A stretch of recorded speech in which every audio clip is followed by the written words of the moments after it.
তো একটা ভাই আমারে মেসেঞ্জারে কমেন্ট করছে, বাইটার বাড়ি হলো শিলিগুড়ি।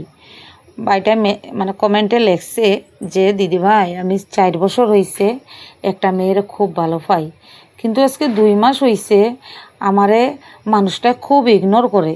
কিন্তু কি জন্য ইগনোর করে আমি তো এটাই মানে খুঁজা পাইতাছি না যে আমারে কি জন্য ইগনোর করতেছে। আমি যদি ফোন করি আমার কলটা তুলে না। আমি আর এই মানুষটা একসাথে কলেজেও পড়াশোনা করি, কিন্তু আমারে দেখলে অন্যদিকে যাই গিয়া। কিন্তু অনেকরে দিয়া কথা কোয়ানোর চেষ্টা করাইছি, কিন্তু কিচ্ছু কয় না যে আমি কি দোষ করলাম, কি এর জন্য আমার লগে কথা কয় না, কেন কথা কয় না। তে ভাই আজকে তোমার জন্য আমি এই ভিডিওটা বানাইছি, বা তোমার উদ্দেশ্যে এই কথাটা কোয়া। আজকে তুমি আমারে কমেন্টে জানাইছো যে তুমি ডিপ্রেশনও যাইতেছো গিয়া। তে আজকে তুমি 4 বছরের একটা মানুষের ভালো পাও দেখে তুমি ডিপ্রেশনে যাইতেছো গিয়া। আজকে আমিও একটা সন্তানের মা, আজকে আমার বয়স চলতেছে 36 বছর। তোমার কলেজে পড়ো যেহেতু তোমার বয়স হয়তো 22-23 হইব। তে তোমারে আমি কইতাছি আজকে তোমার মায় তোমারে 10 মাস 10 দিন গর্ভে ধারণ কইরা এই দুনিয়াত আনছে, অতটুক বড় করছে। আজকে 23 বছর 24 বছরের করছে।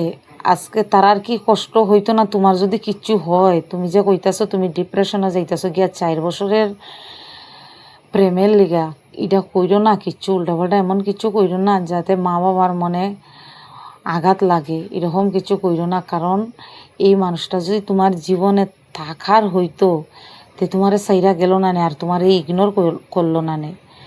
তে ভাই তোমারে কইতাছি এরকম মানুষের কষ্ট দিতে আয়, বুঝছো? তে তোমার ভগবানে তোমার থেকে এই মানুষটা সরাইয়া নিছে গিয়া, ভালো কিছু তোমার জীবনে আইব দেখি মানে তোমার সরাইয়া নিছে গিয়া, কারণ এই মানুষটা ভালো না।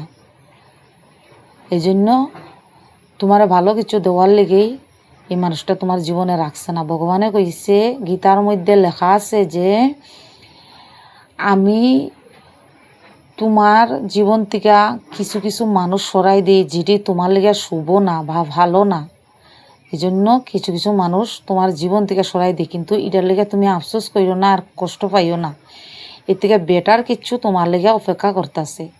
তো তোমার কোন ইয়ারে পড়ো এটা যদিও লেখছো না, তে তুমি কলেজ টলেজ শেষ করো কইরা সেরা হয়তো টিউশনি করো বা ভালো একটা কাজ করো কইরা মা বাবার সাথে থাকো। হয়তো কেউ লোক আর কোনোদিন প্রেম টেম কইরো না, মা বাবায় যেখানে তোমার বিয়া করায় সেখানেই করো কইরা, সুন্দর কইরা সংসার করো কইরা এই মানুষটারে তুমি দেখাইয়া দাও।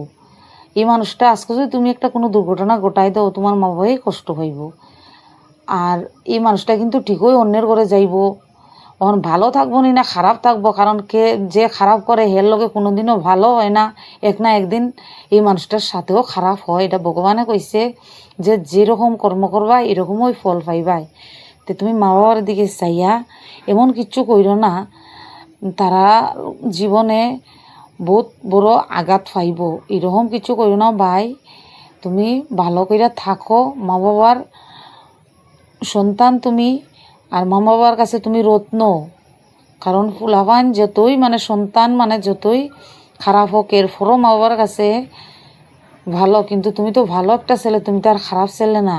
তো তোমার লেগে এই কথাটা কইতাছি, এমন কোনো ডিসিশন নিও না একটা মানুষের লেগা, কারণ মানুষটা নিশ্চয়ই ভালো না, নাইলে তোমারে এইভাবে কষ্ট দিল না নে।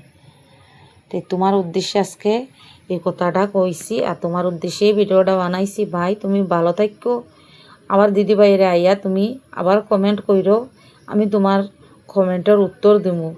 হয়তো নাইলে তুমি মেসেঞ্জারে আইয়া তুমি ফোন নাম্বার দিয়া যাইও, আমি তোমার কল কইরা তোমার সাথে কথা কইব। আমারও ভাই আছে। ভালো থাকবে ভাই, দেখা হইব তোমার সাথে আবার নেক্সট